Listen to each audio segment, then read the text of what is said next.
Douleur lors de l'ovulation. La douleur en période d'ovulation intègre un ensemble de symptômes réunis sous le nom de syndrome intermenstruel ou syndrome du 15e jour.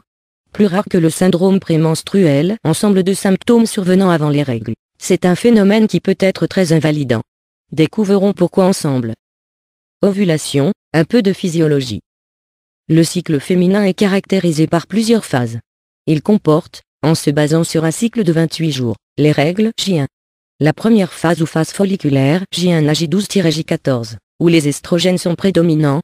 L'ovulation vers J12-J14. La deuxième phase ou phase lutéale J14 à J28, où la progestérone est prédominante. C'est durant cette phase lutéale que l'utérus s'épaissit afin de recevoir un éventuel ovule fécondé. En absence de fécondation, l'utérus perd cette couche épaisse qui correspond aux règles. À noter, certaines femmes ont un cycle plus long ou plus court. Tant que les cycles sont réguliers, c'est physiologique. Le syndrome intermenstruel est contemporain de l'ovulation, lorsque le follicule mûr se rompt. La cause du syndrome intermenstruel n'est pas clairement identifiée, certaines hypothèses évoquent une fissuration du péritoine recouvrant l'ovaire en regard du follicule, avec écoulement du contenu folliculaire à l'intérieur du péritoine, une microhémorragie par nécrose superficielle de l'endomètre, liée à la baisse de la sécrétion en estrogène par le follicule rompu. Manifestation du syndrome intermenstruel. Le syndrome intermenstruel peut être isolé, mais il peut s'associer au syndrome prémenstruel.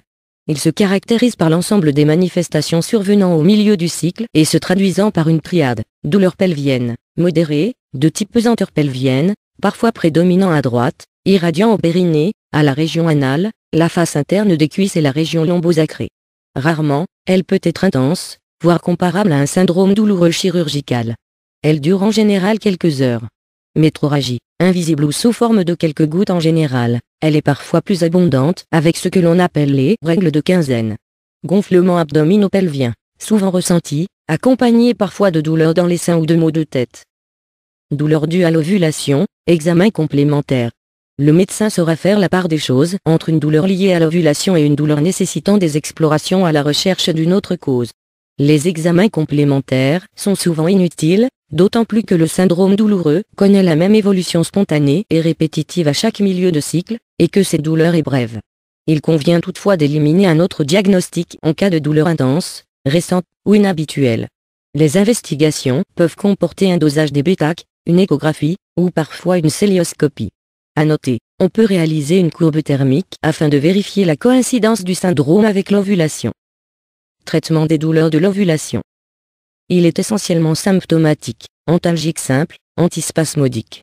En cas de forme invalidante, un traitement hormonal est possible, par progestatif en première intention, non inhibiteur de l'ovulation, à cheval sur la période, pendant 4 à 5 jours, par estroprogestatif en deuxième intention, dans le but de stopper l'ovulation, le résultat ne se maintient que pendant la durée du traitement.